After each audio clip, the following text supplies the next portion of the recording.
Pertama sekali saya akan memberikan sedikit introducing atau perkenalan siapa sih sebenarnya Ilyan Yotov.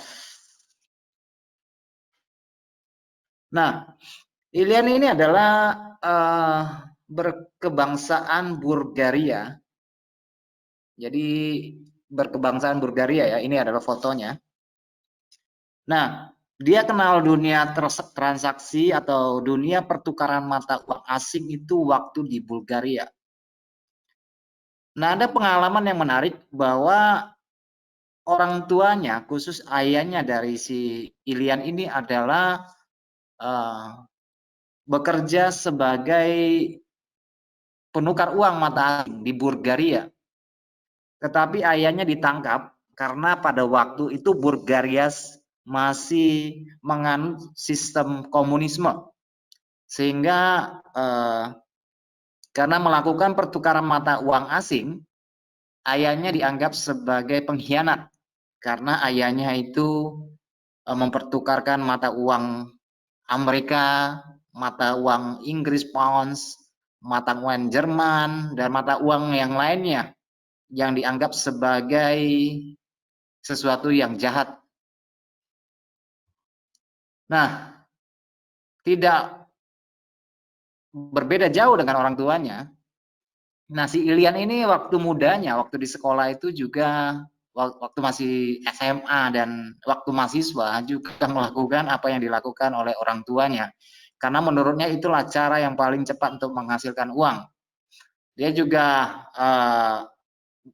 melakukan pekerjaan ini menjadi money changer jalanan bagi turis asing dan siswa-siswa asing yang ada di Bulgaria.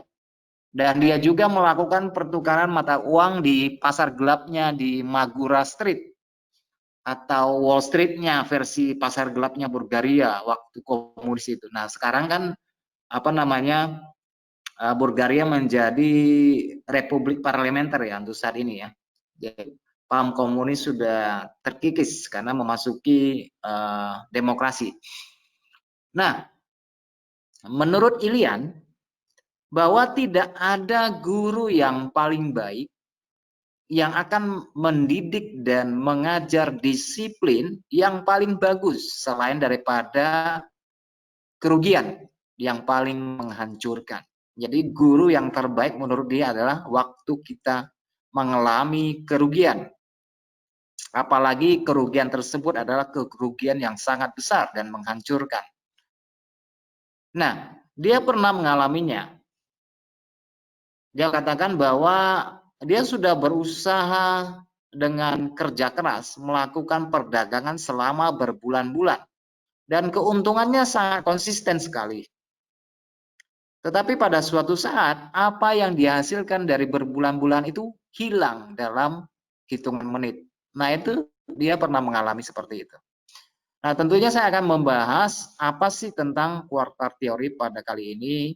Oleh karena itu saya sampaikan satu salam untuk perkenalan supaya kita mengetahui siapa sih yang menemukan teori ini dan bagaimana kita menggunakannya, memfungsikannya di dalam transaksi forex tentunya atau komoditas atau saham. Nah, jadi datar belakang ini, lahirnya teori kuartar ini, itu karena waktu si Ilyan ini mengalami kerugian yang sangat besar karena kesombongan. Waktu itu, waktu itu dia menceritakan bahwa waktu terjadi perang Irak, di mana pada waktu itu Menteri Pertahanannya Amerika, Colin Powell, membawa kasus perang Irak itu ke Perserikatan Bangsa-Bangsa. Nah, si Ilyan berpikir, biasanya kalau Amerika Serikat dan sekutunya melakukan invasi atau melakukan perang, itu biasanya dolar itu pasti turun. Dolar pasti turun, itu yang dia pikirkan. Karena dia juga bukan sesumbar, dia juga melakukan satu riset selama 200 tahun terakhir. Dia mengatakan bahwa ketika terjadi perang, pasti dolar itu menurun. Nah, dasar pertimbangan ini itulah yang membutakan dia. sehingga dia buru-buru membeli euro dan membeli Swiss francs. Ya, pikir dia anti peluru ya, pikir dia itu anti peluru. Udah menangnya berbulan-bulan. Jadi ada tingkat kepercayaan yang sangat tinggi dan kesombongan. Nah, inilah yang mengubur garis perbedaan antara jurian. Nah, bisa dibayangkan bahwa sesudah dia melakukan transaksi membeli euro dan membeli Swiss francs, dan pada hari itu terjadi penguatan US dollar sebanyak 100 pip lebih, mungkin ya sudah pakai margin yang sangat besar.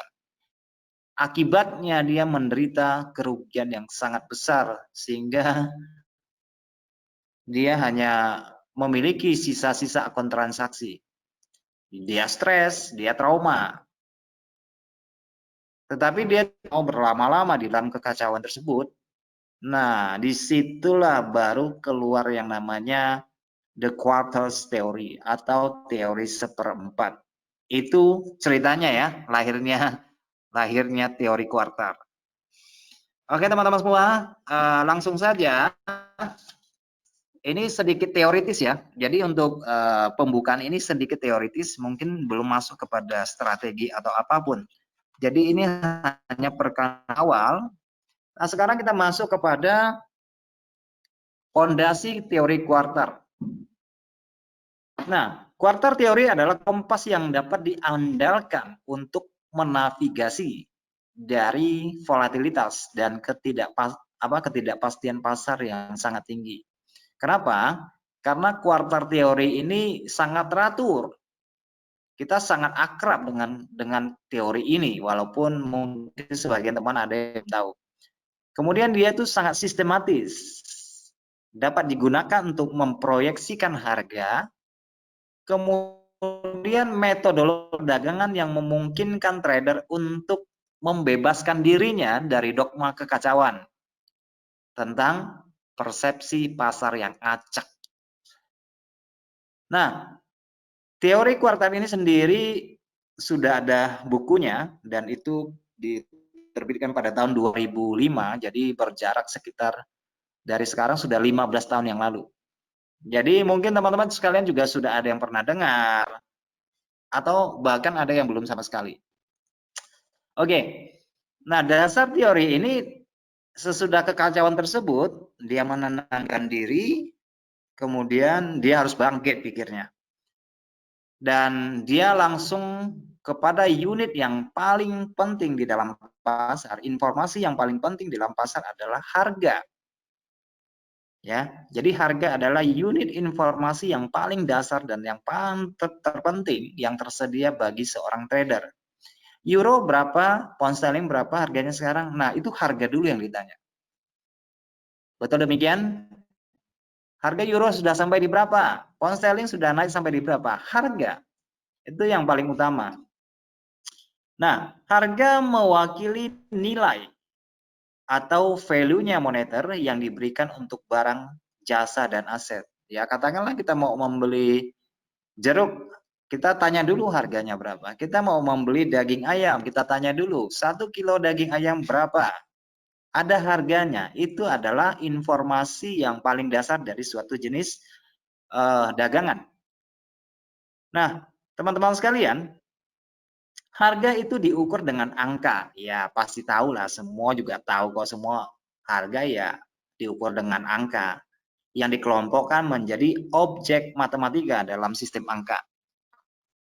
Nah, ini seperti yang saya bilang bahwa ini sedikit teoritis, tetapi saya harap bahwa ini sebagai pengenalan awal supaya kita masuk ke step berikutnya, ke seminar webinar berikutnya, kita tidak menjadi bingung lagi.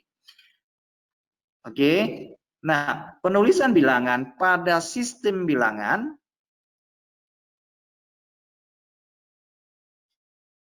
ya, penulisan bilangan pada sistem bilangan berbasis 10 dikenal dengan notasi desimal ya. Kita tahu ada desimal ya. Kita tahu ada pecahan, kita tahu ada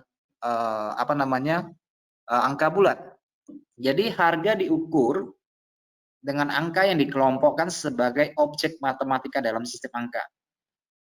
Penulisan bilangan pada sistem bilangan berbasis 10 dikenal dengan notasi desimal dan menggunakan simbol yang disebut angka ya, 0, 1, 2 sampai 0 ya. 0, 1, 2 sampai 9 kemudian beralih ke angka 10. Nah, angka 10 ini yang paling urgent di sini. Nah, teman-teman bisa melihat pada grafik cat ini, saya sudah tuliskan angka 0 sampai 9. Nah, angka 0 sampai 9 merupakan satu set angka, 10 angka, sebelum ke angka bilangan bulat angka 10. Gitu ya.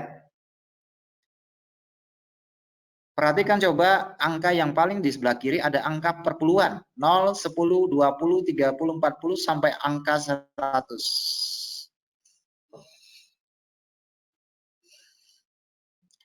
Nah, angka 10 adalah basis yang kita ketahui bahwa angka pertama di setiap basis tabel, kecuali angka 0 ya, adalah representasi dari set 10. Ya, 0 sampai 9 ya satu set. Di angka 10 selesai. Kemudian dia mulai lagi 11 sampai 19. Di angka 20 selesai.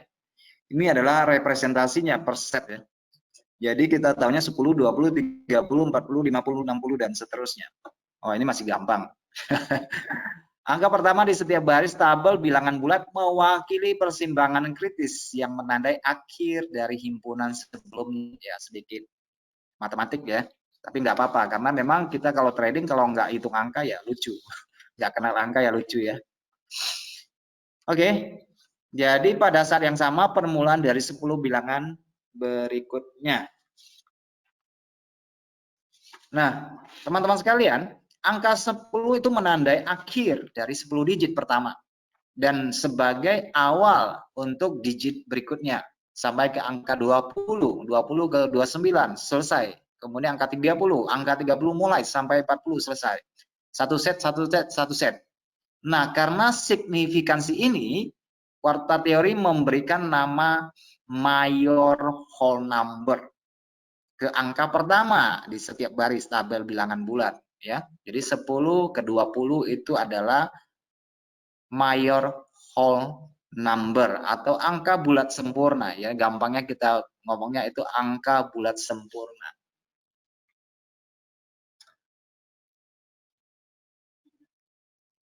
Ketepatan yang diperlukan untuk mempresentasikan nilai tukar mata uang membutuhkan penggunaan bilangan bulat desimal. Ya, kita manusia ini sukanya yang bulat-bulat ya. Kalau pecahan kita nggak suka, jadi sukanya yang bulat-bulat. Kan gitu kan? Kalau kita beli sesuatu misalnya harganya 10.500, ya paling kita ngomong ya sudahlah, bulatkan aja lah 10.000. Atau ada kelebihan, ya udah ambil aja sisanya karena tidak seberapa, kita suka yang bulat-bulat. Bahkan kita pergi ke supermarket atau ke mall, kita melihat di matahari mungkin ya, ada harga baju, harga busana yang suka membuat angka 199, sekian seperti itu ya. Angka psikologis untuk mempengaruhi persepsi manusia bahwa itu tidak mahal, itu masih di bawah ini gitu ya. Nah, digit ini memiliki titik desimal yang menunjukkan awal bagian dari pecahan, misalnya 1,1, 1,2, 1,3 gitu ya. Nah, itu yang saya jelaskan dari awal, ada 11, ada 12, 13 sampai 21 set selesai. Nah, tetapi kali ini kita berbicara tentang pecahan di sini, yaitu komanya, desimalnya. Digit ditempatkan di kiri dan kanan setelah koma untuk desimal yang menunjukkan angka kurang atau lebih dari 1. Ya, ini masih gampang ya. Masih sangat gampang. Nah, bilangan utuh utama atau bilangan utuh mayor dapat dengan mudah kita bedakan dalam nilai tukar uang. Bahkan dengan representasi angka koma desimal. Misalnya euro berapa sekarang? Kita bertanya selalu begitu. Apa yang kita cari di situ? Setiap angka utama dalam nilai tukar mata uang merupakan persimpangan kritis yang menandai akhir dari satu set sebelumnya. Nah, ini kemudian ini terdengar sedikit teknis ya, tetapi nanti saya ke grafik nanti saya jelaskan sehingga menjadi gampang untuk dimengerti.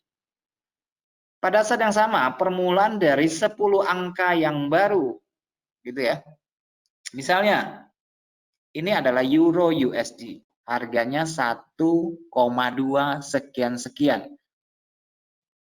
Oke, 1,2 sekian-sekian. Mayor whole number-nya adalah 1,2 sekian-sekian. Akan menandai akhir dari 10 angka sebelumnya, yaitu mungkin dia mulai dari 1,1, 1,11, 1,12, sampailah dia 1,2. Oke, jadi 1,19 dan permulaan dari 10 angka baru. Kemudian dari 1,2 menjadi 1,21, 22, 23 sampai dia 1,3. Nah, itu adalah mayor whole number, angka utamanya. Nah, satu unit mata uang dibagi menjadi 100 subunit. Misalnya, $1 itu biasa dibagi menjadi 10 sen. 1 pound sterling biasa dibagi menjadi 100 pensi. Franc Swiss dibagi menjadi 100 centimes. Oke, jadi $1 itu kalau dibagi menjadi subunitnya menjadi, kalau dibuat desimal itu menjadi 100 sen. Enggak ada 1000 sen. Kalau 100 sen ya $1. 10 pensi ya 1 pound sterling gitu ya. Nah, nilai tukar mata uang didesimalisasi lebih jauh dengan membagi subunit. 1 sen, 1 penny, 1 sentimen, atau unit utama beberapa mata uang, misalnya 1 yen menjadi 100 subunit tambahan yang disebut dengan pips. Oh, kamu stop loss-nya berapa pip? Kamu targetnya berapa pip? Nah, itu yang biasa kita dengar. Nah, itulah yang disebut dengan subunit, price interest point atau pips yang kita tahu. PIP adalah unit harga terkecil untuk mata uang asing apapun. Contohnya untuk Euro USD, 1 PIP price interest point sama dengan 0,0001 dolar Amerika. Itu 1 PIPS. Nah, itu adalah angka desimal yang keempat. 1,2005. Berarti yang terkecil itu adalah PIP, unit harga terkecil ya. Nah, misalnya untuk rupiah sekarang 14.555, berarti unit terkecilnya adalah angka 5 terakhir. Atau dia 14.647, maka unit terakhir adalah angka 7. Oke, kita lanjut. Subunit 1 sen, 1 penny, 1 sentimen masing-masing memiliki 100 pip. 10 sen, 10 pen, 10 sentimen, atau 10 yen memiliki 1000 pips. Nah, ini ya contohnya nih. Euro USD. Dari angka 1,2 menjadi 1,21, itu artinya 100 pip. Yen terhadap USD dari harga 100 ke 110 itu adalah 1000 pips.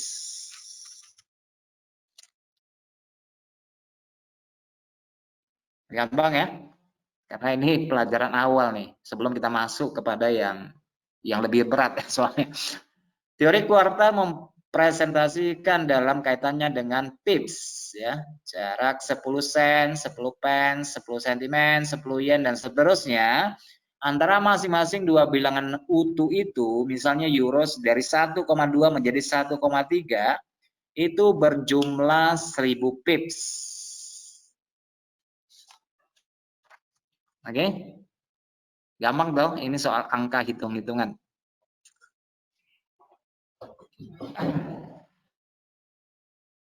Nah, teman-teman bisa lihat di template ini, di chart ini. Ini adalah pasangan mata uang euro USD di bulanan. Nah, teman-teman bisa melihat nih di angka ini yang saya buat besar-besar ini. Dari 0,8, 0,9, 1,0, 1,1, 1,2, 1,3, 1,4, 1,5, 1,6. Dan saya buka di bulanan di sini. Nah, ini berjarak 1000 pips, 1000 pips, 1000 pips, 1000 pips, 1000 pips, 1000 pips, 1000 pips, 1000 pips. Itu jarak harganya ya, angka psikologisnya.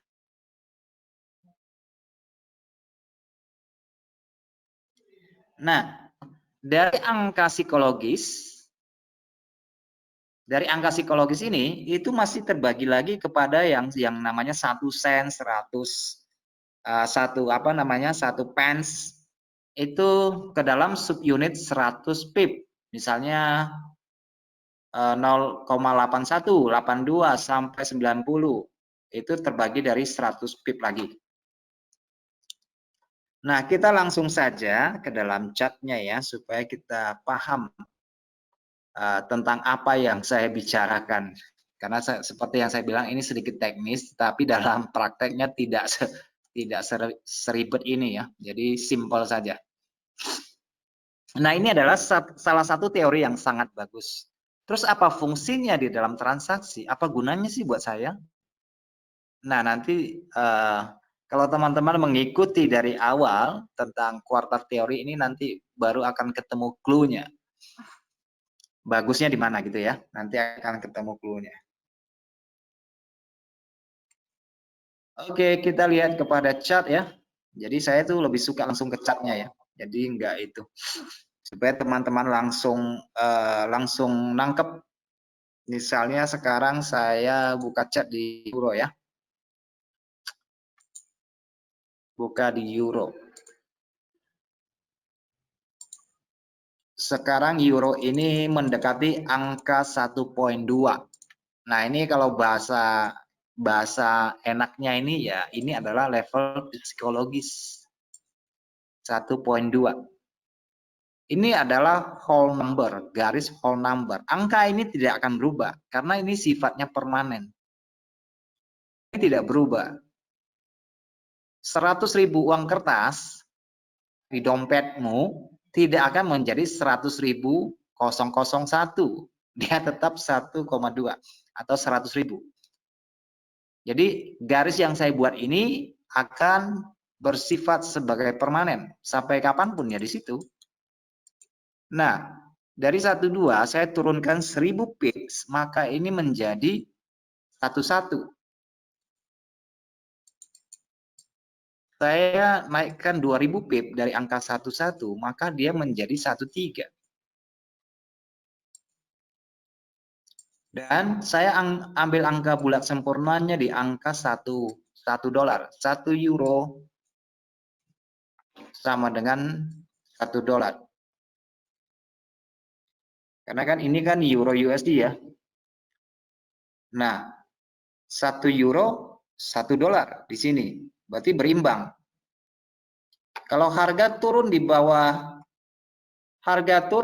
angka 1000, maka mata uang euro lebih kecil daripada US dollar ya. Kalau mata uang euro bergerak, pasangan mata uang euro USD bergerak di bawah angka 1, maka euro itu lebih kecil daripada US dollar. Karena 1 euro menjadi 0, misalnya saya ambil di 0,9 ya.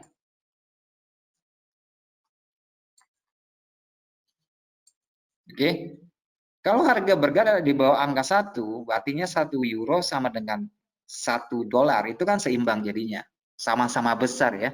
Tapi kalau dia turun di bawah ini, euro menjadi lebih kecil karena 1 euro sama dengan 0,9 dolar di sini. Ini nanti balik nih, pasangannya bukan euro USD lagi, pasangannya menjadi USD euro, kebalik. Karena untuk saat ini euro masih lebih mahal daripada dolar, makanya euro menjadi best currency pada bagian pertama. Tetapi kalau dia di bawah angka 1, dolar yang lebih besar ini bisa bergeser menjadi USD euro. Itu tentang base currency-nya ya. Kira-kira begitu. Nah, jadi mata uang euro masih lebih besar daripada mata uang US dollar. Nah, teman-teman sekalian, menurut Ilian bahwa harga kalau sudah mengisi 1000 pips dari angka 9 ke angka 1.0 berisi 1000 pip, maka harga akan mengisi 1000 pip di atasnya. Oke, kalau dia sudah mengisi 1000 pip di atasnya dan dia melewati harga angka 11, maka kemungkinan besar harga akan mengisi 1000 pip berikutnya. Begitu seterusnya. Kalau dia tidak mampu melewati angka whole number ini atau angka bulat sempurna, angka psikologis ini, maka kemungkinan harga akan turun 1000 pip ke bawah. Demikian itu yang terjadi. Dari histori bisa kita lihat bahwa ini menjadi satu acuan harga. Misalnya begini, mungkin harga apa ya? Mungkin untuk saat ini mungkin harga beras 1 kilo berapa? Saya kasih contoh sampel ya supaya lebih gampang masuknya. 1 kilo beras misalnya ya. Saya langsung ke catnya aja. Misalnya 1 kilo beras. Harganya berapa? Katakanlah harganya 11.000. Gitu ya. Contohnya ya. 1 kilo beras harganya 11.000. Oke. Dengan demikian, maka ada kemungkinan karena ini komoditas nggak mungkin turun harganya, maka kemungkinan ke depan 1 kilo beras itu akan menjadi 12.000. Gitu ya. Untuk angka kecilnya. Menjadi 11, menjadi 12, 13. Untuk whole number-nya ini menjadi 20.000 nanti, gitu ya. Untuk yang besar ya, menjadi 20.000 sekilo. Nah, itu yang dia maksudkan. Per 1000 ya. 1.000, 2.000 untuk yang mayor menjadi 20.000. Jadi dia mulai dari angka 1.000, 1.000, 1.000, 1.000. Kalau total semuanya ini bisa naik sampai 20.000. Itu yang dia maksudkan. Nah, teman-teman sekalian, terus apa fungsinya buat saya? Nah, ini mengacu pada psikologis manusia ya. Mengacu pada kebiasaan manusia. Saya selalu memberikan sampel contoh. Kadang-kadang harga mendekati angka bulat. Manusia itu suka dengan angka bulat, cenderung akan berpikir, berhenti, atau melanjutkan. Oke. Katakanlah misalnya, kita membeli sesuatu yang ya saya sih ambil contohnya yang simpel-simpel aja ya. Katakanlah kita membeli durian. Saya tidak tahu harga durian 1 biji di daerahmu berapa harganya. Tetapi kalau di daerah saya, harga 1 buah durian dalam keadaan tidak musim itu mungkin bisa sampai 100.000 per 1 biji. Kalau lagi musim itu 100.000 itu bisa dapat 3. Artinya rata-rata 1 buah itu bisa 35, 40. Seperti itu ya. Nah, kalau harga durian lagi nggak musim, mungkin dia buka harganya mulai dari 50, 60, 70 sampai angka 100. Nah, kalau 1 buah durian harganya 100.000, mungkin sebagian orang akan berpikir yang memiliki pendapatan yang terbatas. Waduh, saya pengen makan durian nih. Tapi 1 buah itu harganya hampir 100.000, berpikir di situ. Daripada saya beli durian 100.000, mending saya beli beras misalnya masih dapat 9 kilo misalnya. Masih bisa bertahan untuk beberapa hari ke depan. Nah, itu kalkulasi manusia pada angka-angka psikologis. Karena pada angka psikologis, angka bulat, ada yang berpendapat bahwa harga sudah sangat mahal di situ. Jadi terjadi substitusi. Dia cenderung akan mencari komoditas atau aset keuangan yang lebih murah, 1,2 misalnya, euro, 1 dolar, 1 euro 1,2. Tetapi kalau kita melihat ke Australia misalnya ya, saya ada grafiknya di sini. Wah, ini 1 Aussie masih 0,71, lebih murah daripada euro misalnya ya. Dia akan mengganti mata uang yang lain. Kenapa? Karena dia belinya bisa lebih banyak gitu. Kenapa? Dengan modal yang lebih sedikit dia bisa membeli lebih banyak. Aturannya misalnya kalau saya beli durian 1 buah itu 100.000, ternyata harga cempedak misalnya atau jeruk itu 30.000, wah daripada beli durian sebiji nggak bisa makan sekeluarga, mending saya beli jeruk itu dapat 3 kilo, makannya sampai muntah-muntah kira-kira. Jadi akan ada terjadi substitusi di situ. Nah, di sini terjadi satu peran yang namanya supply dan demand. Oke, jadi ada substitusi barang. Ya sedikit ekonomis kedengarannya webinarnya kali ini. Oke, tapi nggak apa-apa ya. Itu adalah cikal bakal untuk masuk kepada strategi dan teori. Dan jujur bahwa teori ini adalah teori yang menurut saya yang sangat bagus karena pendekatannya langsung ke pasar. Apapun yang kita beli, apapun yang kita jual, kan pasti orang tanya harganya berapa. Jadi pada langsung informasi pentingnya, lu banyak ngomong harganya berapa, nah, gitu kan? Harganya berapa? Langsung. Nah, menurut saya itu sudah sangat tepat. Nah, itu yang terjadi di dalam kuartal teori. Nah, teman-teman bisa melihat di mata uang di Aussie ya, AUD, USD weekly di sini. Nah, di garis merah ini ya, teman-teman sekalian. Ini adalah whole number dari angka 0,6 ribu. Oke. Sampai ke 0,7 itu berjarak 1000 pips. Oke, ini berjarak 1000 pips. Nah, di antara 1000 pip ini ada pecahan yang lebih kecil, yaitu 100 pip, 100 pip, 100 pip, 100 pip, 100 pip, 100 pip, 100 pip, 100 pip. Oke. Nah, jadi teman-teman bisa melihat bahwa apa yang dikatakan oleh si Ilian ternyata memang begitu kondisinya di dalam dunia pasar. Baik itu pasar apapun tetap begitu. Jadi pergeserannya di angka 1000. Premis ini bergeraknya angka 1000 terus di sini. Oke, 1000 sudah selesai dia ngisi 1000, 1000 sudah selesai dia ngisi 1000. 1000 dia nggak jebol, nggak melewati, berarti ini adalah sesuatu angka yang kuat di sini. Kenapa harga nggak lewat di sini? Di harga ini berarti ini adalah angka psikologis yang kuat. Di mana itu? Yaitu di angka 0,8 misalnya di sini. Oke, di 0,8. Ini adalah level psikologis, whole number yang kuat.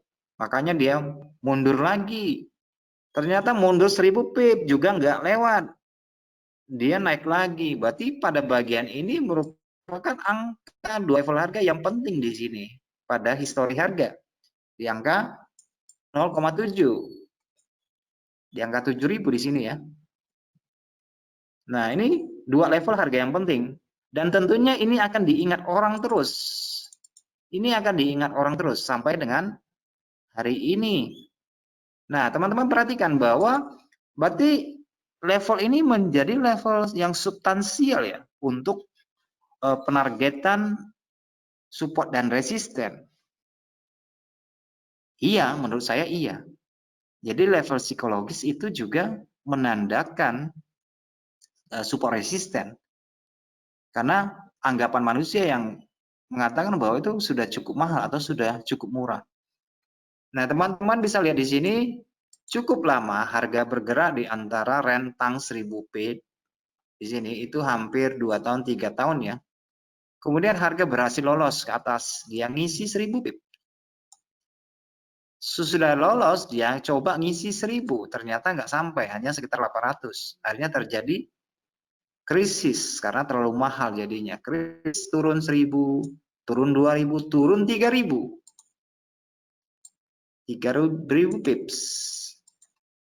Nah, rentang harga di sini nggak lewat lagi ke bawah dan jadi support di masa depan di angka 6.000. Yang belakangan ini kita dapati di angka 6.000 di sini.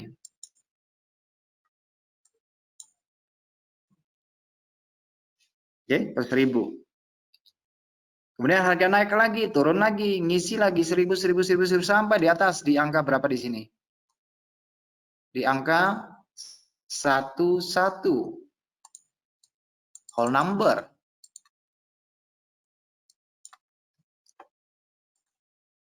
Oke, sampai dengan hari ini. Kalau kita perhatikan secara apa? Memang terlihat bahwa ini adalah pemetaan harga berdasarkan angka bulat per 1.000. Ini sangat sistematis, sangat akrab dengan kita dalam sehari-hari. 1.000. Bahwa kita lebih suka yang bulat-bulat di sini. Nah, bagaimana kita memfungsikan itu yang penting. Bagaimana kita merepresentasikan dalam transaksi kita itu yang penting. Ya kan? Nah, kita baru berbicara tentang angka 1.000 nih. Nah, pada kedepannya kita akan berbicara lagi dengan range yang lebih kecil. Range 100, range 500. Nah, sesudah selesainya webinar ini, sampai selesai, saya pastikan teman-teman sudah memiliki satu pemahaman yang komplit tentang aksi harga, price action, dan level harga. Jadi ini bukan hanya seminar ya, ini adalah edukasi sampai kalian mengerti betul, mengetahui betul apa itu kuartal. Baik teman-teman sekalian, dari basis-basis harga yang saya buat per 1.000, jadi per 1.000 ya di sini ya, seri 13, kemudian di sini adalah 14, kemudian di sini adalah 15.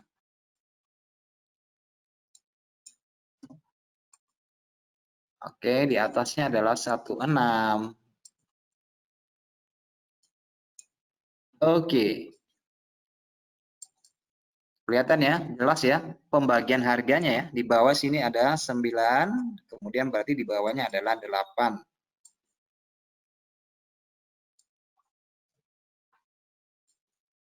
Oke, di bawahnya 8, agak jauh sedikit, nggak sampai. Nah, kalau kita perhatikan di sini, banyak sekali harga yang berhenti pada level-level penting ini. Kalau dia nggak sampai bagaimana? Kalau nggak sampai ya berarti ada range yang harus kita bagi lagi, yang lebih kecil. Ini kan per 10, ukuran per 10, per puluhan ya. 10 sen, 10 pense. Jadi jaraknya adalah masih 1.000, tetapi untuk ukuran 1 sen, 1 penny itu berjarak 100. Jadi dari 1.000 ini ada pembagian 100 lagi nantinya. Oke, untuk range yang lebih kecil. Nah, sekarang kita berbicara dengan range yang lebih besar. Nah, ini karena saya buka euronya di monthly. Nah, sekarang kita coba ya, kita coba buka di 4 jam deh. Nah, teman-teman bisa mendapatkan salah satu teknik strategi berdasarkan angka. Ya percaya, coba lihat di sini. Harga turun melewati angka psikologi 1,4 di angka bulan, sudah lewat ke bawah. Harga balik lagi ke sini ke 1,4. Kemudian perhatikan dengan jeli, apakah di sini ada pola candle? Maksudnya pola reversalnya ada enggak? Kalau ada pola reversal berarti boleh melakukan keputusan jual. Ya kan? Lengket di sini. Itu dari segi whole number, angka besar mayornya. Kita cek lagi. Kelihatan di sini harga jebol ke bawah, harga bayar balik ke atas ke angka whole number di nomor berapa? 1,3. Ada pola pembalikan. Kondisi yang sama dengan yang saya tunjukkan di angka 1,4. Harga melanjutkan penurunan. Ya udah kira-kira udah tahu lah apa yang harus kita lakukan di sini. Nah, pada bagian bawah di angka harga 1.2, harganya jebol ke bawah. Ya kan? Harganya jebol ke bawah. Kemudian sesudah jebol harga terjadi konsolidasi. Kemudian membentuk bias harga atau kecenderungan harga atau lower low menjadi higher low membentuk pattern segitiga di sini, yaitu adalah ascending triangle. Kelihatan ya di angka 1.2. Jadi harga terjadi konsolidasi dengan ascending triangle. So di sini ada harga yang naik, kemudian ada yang retest, kemudian ada yang naik, kemudian ada yang reject di angka. Ini sebenarnya satu informasi penting bahwa harga tidak mau turun lagi. Segitiganya sudah di breakout pada bagian di sini, sudah breakout dengan candle ini di 4 jam, kemudian turun, tuh reject kembali, kasih signal entry sebagai penunjuk arah untuk melakukan posisi beli ke atas pada angka level psikologis. Kita akan cari lagi. Nah, teman-teman juga bisa melihat di sini 1 kali sentuhan, 2 kali sentuhan di sini. Ya, kira-kira ini membentuk yang namanya double top ini. Terus kira-kira kita sudah tahu apa yang harus kita lakukan. Karena di sini ada pola reversal untuk turun. Oke, dengan hanya mengandalkan angka bulat 1.3. Nah, di sini harga sudah kelewatan. Artinya dia breakout. Oke, 1 kali naik pertama turun untuk retest lagi. Nah, di sini ada kemungkinan untuk melakukan posisi beli ke atas. Oke. Nah, ini kembali ke bawah. Di angka 1.3. Nah, kita akan khusus fokus pada angka bulatnya ya. Nah, ini ada pola lanjutan di sini, suruh buy di sini, suruh ambil posisi naik ke atas. Di sini lagi, kok macet-macetnya di angka bulat, ini di 14. Ini juga sama di 14. Ini juga memberikan signal. Ya, teman-teman ya sudah tahu ya kira-kira apa yang harus kita lakukan. Oke. Nah, di sini juga memberikan informasi yang sangat penting, harga di 1.3. Oke, ada pola reversalnya. Kalau dia lewat ya biarkan aja, tunggu polanya. Kalau memang hanya berdasarkan angka bulat. Nah, di sini juga bentuk pola yang sama. Oke, di sini sedikit memasuki fase akumulasi, tetapi dia juga memberikan satu informasi dalam bentuk simetris yang sudah di breakout kembali, ada pola harganya ke atas, disuruhnya ambil posisi ke atas untuk melakukan pembelian. Oke, nah di sini kelihatan bisa short sebentar. Di sini masih bisa short, di sini udah ketahuan kekuatannya ke atas, ada pola konfirmasi untuk melakukan pembelian ke atas di angka bulat itu. Nah, di sini hadir lagi, disuruh beli lagi, sentuh 2 kali, kasih pola lagi. Nah, di sini kan keluar lagi di sini. Jadi bisa membayangkan bahwa angka tuh kok suka berhenti di angka bulat di situ. Oke, nah di sini terjadi konsolidasi di level ini. Ini hanya sebuah contoh ya, tapi di dalam prakteknya itu bisa kita maksimalkan entry kita. Karena saya lihatnya di 1 jam, apalagi buat yang intraday trading ya, maksudnya yang trading harian. Ini angka bulat ini sering menjadi satu perhentian harga. Nah, teman-teman bisa melihat di 1 jam ini jadi konsolidasi di angka 12. Oke, 12. Ada lagi nggak 12? Atau ke bawahnya? Berarti harga ini masih bergerak dalam rentang 1000 poin, 1000 pip di situ. Sampai yang kemarin ya, yang kemarin kalau kita lihat harga dia kelewatan 1.2 lewat 10 pips. Karena ini saya lihat ke history ya di bulan Maret. Nah, kalau teman-teman perhatikan belakangan ini yang terakhir ya sentuhannya di sini. Jadi angka bulat tersebut. Nah, itu yang dimaksudkan oleh si Ian. Kalau harga sudah bergerak, cenderung bergerak ya seperti ini kan. Ini kan pola nih. Kemudian harga breakout berapa kali di sini. Ini kan udah masuk ke rentang 1000 poin. Nah, biasanya harga akan mengisi 1000 poin. Nah, ini bukannya terlalu besar untuk transaksi kita. Ya, menurut saya tidak ya. Mungkin yang para swinger itu apa namanya? Bisa aja dia tahan posisi sampai 3-4 bulan itu ya ada yang seperti itu. Bagaimana kalau misalnya apa namanya kita untuk trading harian, apakah 1000 poin tidak terlalu besar? Ya kita gunakanlah jangan 1000 poin atau 1000 pip. Kita gunakan yang kecil, kita gunakan 100. Ya kan? Kita gunakan 100. Nah, kembali lagi ke chart. Kalau teman-teman ya di sini ya, ini kan per 1000 kan. Nah, teman-teman juga bisa melakukan pembagian dari yang namanya dari satu nilai subunit 1 sen, 1 penny atau 1 pence. Ini misalnya 12, berarti di sini kan 19 ya. Kalau per 100 pip ya. 100 kan? 18, 17, 15, nah, kita ambil 500 pip lah, nggak usah 1000 misalnya. 115, 116, 118, 117.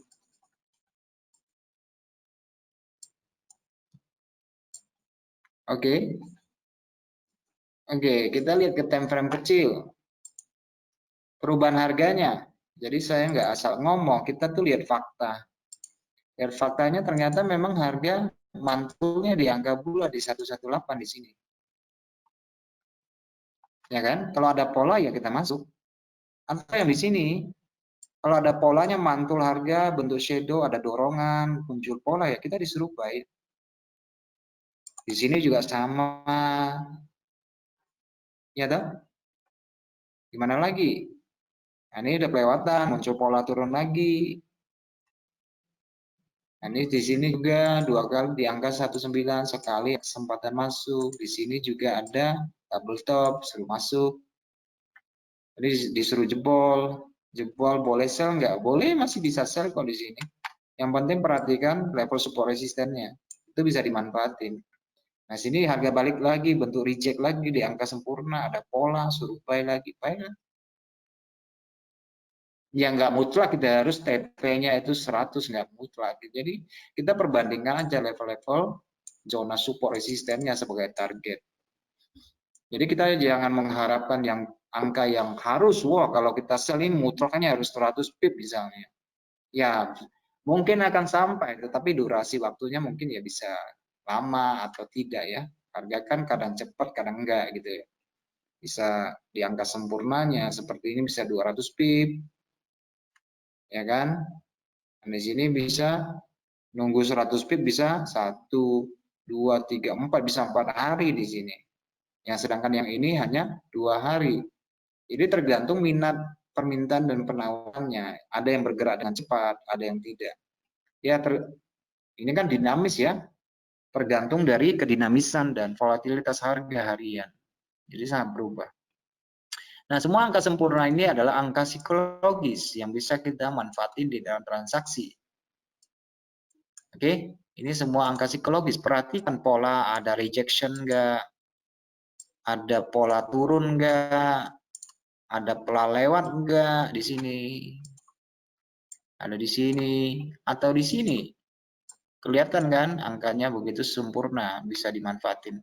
Nah, apa selain H1 mungkin teman-teman berpikir, wah ini kalau H1 sayang ini, jalannya sudah terlalu cepat. Saya kehilangan banyak pip di sini. Ya teman-teman juga bisa manfaatin di time frame yang kecil, contohnya di 15 menit. Kalau untuk para scalper ya, di pola di sini saya mau buy nih. Ya buy lah, lakukan, tetapi TP-nya jangan sampai di atas. Ambil resisten yang paling dekat dulu. Oh, di sinilah yang paling masuk akal untuk TP-nya. Turun lagi, untuk pola lagi, buy lagi, TP-nya masih sama. Jadi bisa dimanfaatin, bukan nggak bisa dimanfaatin. Nah, di sini misalnya, udah coba reject nih, dia kasih pola turun nih, berarti saya harus sell. Boleh sell, tetapi menunggu harga yang lebih murah, ya berupa diskon lah, baru lakukan posisi untuk menjual. Nah, di sini juga bisa sell, bisa. Yang penting memperhatikan level support resisten. Oke. Nah, di sini sudah jebol, bisa bukan lagi. Jadi bisa dimanfaatin kan? Seperti yang saya bilang nih, angkanya bulat sempurna, angkanya permanen, jadi tidak mengalami perubahan. Jadi sangat bisa dimanfaatkan di dalam transaksi harian. Oke, di sini ada pola insight, di sini ada pola penjebolan. Ya, kita sesuaikanlah dengan apa? Dengan apa namanya? Dengan pemahaman kita. Karena yang perlu saya ingatkan bahwa tidak ada harga yang terlalu mahal untuk kita beli atau harga yang terlalu murah. Karena di dalam pasar forex itu nggak ada istilah sudah terlalu mahal atau sudah terlalu murah. Maksud saya itu begini, di atas harga itu masih ada harga, di bawah harga ya masih ada harga. Yang membuat dia berhenti sementara karena daripada pelaku pasar yang menganggap itu saatnya untuk menjual. Itu hanya sebuah anggapan, oh sudah terlalu murah, sudah terlalu tinggi. Itu hanya sebuah anggapan. Sama halnya lah ketika kita melihat sebuah lukisan yang jelek tapi di harganya bermiliar-miliar, itu kan sangat aneh kan. Jadi ya sudah belinya 1 miliar misalnya lukisannya untuk investasi, bulan depannya dia jual 1,5 miliar misalnya. Kan gila gitu ya. Maksudnya ya di dalam forex juga demikian bahwa tidak ada batasan harga. Jadi teman-teman jangan membatasi harga ini, harganya pasti sampai di angka 1,2, turunnya pasti di 1,9. Enggak mesti begitu. Maksud saya tuh begini. Nah, ketika misalnya teman-teman hanya memperhatikan pelaku, karakter, psikologis pedagang yang terjadi pada level ini. Si pelakunya, pedagangnya itu yang kita bisa baca di dalam grafik dalam bentuk price action-nya. Contohnya di sini, berarti minat pasarnya kan besar. Membangun struktur harga buy sampai di sini. Itu kan dominatornya kan buyer. Nah, keesokan harinya ketika terjadi koreksi, nah di sini ada pola enggak? Maksudnya ada pola yang mengikuti yang kemarin enggak dekat level ini.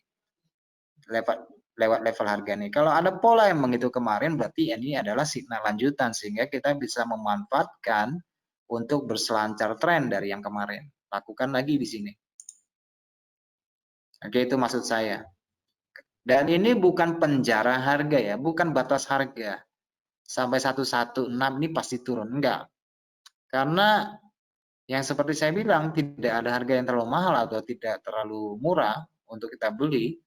Yang penting pada sampai angka bulat, perhatikan ada perubahan candle enggak di situ. Ada momentum enggak, ada kesempatan enggak untuk masuk pasar. Kalau ada kesempatan ya lakukan transaksi. Kalau enggak ada ya enggak usah. Itu yang paling apa menurut saya paling bijak lah. Oke. Tetapi kalau untuk angka misalnya untuk per 100 poin itu bisa dimanfaatkan untuk pedagang intraday maupun scalping. Itu sangat bisa ya. Scalping bisa ini. Misalnya gini kan, di atas ini bisa ambil scalping. Batasannya di mana? Entah berdasarkan candle kah, entah berdasarkan apa, terserah deh. Tapi untuk lebih mendalamnya, kita akan masuk pada kuartal, pada kesempatan di next week ya. Jadi seperti yang saya bilang, ini akan teman-teman akan belajar PA, price action di sini, juga akan belajar level harga psikologis, bukan hanya angka per 1000 yang saya sajikan di dalam kuartal teori ini, masih ada angka yang lebih komprehensif, yang lebih kecil. Kenapa ya harga bisa berhenti di sini? Kenapa harga bisa bergerak di sini?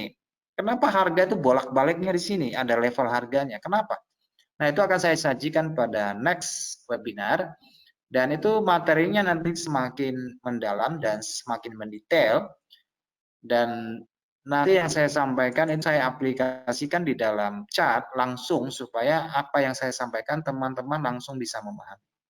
Oke, baik teman-teman, waktu sudah tersisa 2 menit. Kalau yang hadir pada sore ini yang hanya berjumlah 5 orang, kalau ada pertanyaan saya masih ada waktu sedikit untuk menjawab 1 atau 2 pertanyaan kalau ada yang mau menanyakan.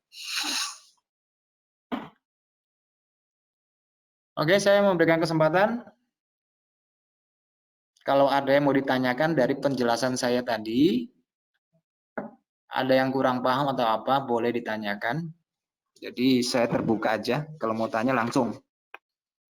Kalau cukup paham ya nggak usah ditanya. Minggu depan kita akan masuk kepada kuartal, pecahannya ya. Kuartal dan memanfaatkan trik perdagangan di dalam whole number, nanti kita pecah lagi ke kuartalnya seperempatnya bagaimana di dalam transaksi yang seperempat. Berarti kalau seperempat kan 250 pip ya. Seperempat dari pecahan 1000 dibagi 4 itu 2,5. Bagaimana kita memanfaatkannya?